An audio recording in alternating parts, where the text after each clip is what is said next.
Сәлем балалар, келіңдер, қызықты оқиға тыңдайық.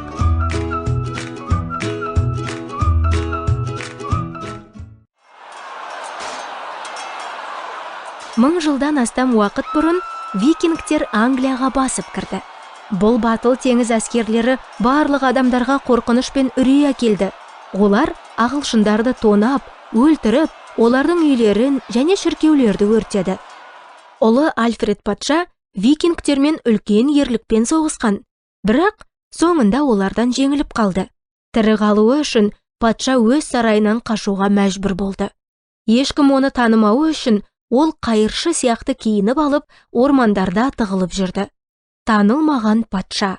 Бұл туралы патшаның тек жақын адамдары ғана білетін. Сол адамдардың бірі Ульфрик деген қойшы болды. Ол ешқашан патшаға опасыздық жасамас еді. Ульфрик патшаны өз үйіне қабылдады. Тіпті оның әйелі қонақтың кім екенін білмеді. Ульфриктің әйелі қонақтың дастархан басында сағаттап ойға шомылғанына таң қалды. Ол оны патша ретінде танымады. Бір күні ол қонаққа ұрса бастады. Мен сенен жалықтым. Күн бойы ештеңе істемей отырасың. Пештегі нан күйіп қалмасын. Бақылап тұр. Мен қазір су әкелуім керек. Ұлы Альфред патша үнсіз пешке жақындады. Оның ойында тек бір нәрсе болды. Елді басып алған жаулармен ол не істей алады? Мүмкін оларды жеңудің басқа жолы бар шығар. Басына түскен бұл күтпеген соққы оны терең ойдан шығарды.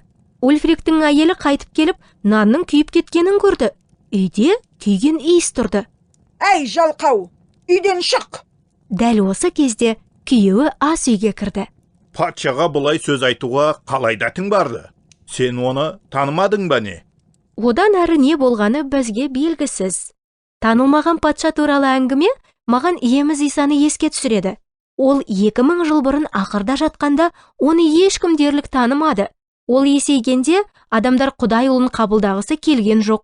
Ол айқышта өліп жатқанда адамдар оны айыптап жек көрді. Өкінішке орай, Исаның өмірі танылмаған патшаның қайғылы оқиғасына өте ұқсас. Ал сен Исаны өз өміріңнің патшасы ретінде қабылдайсың ба?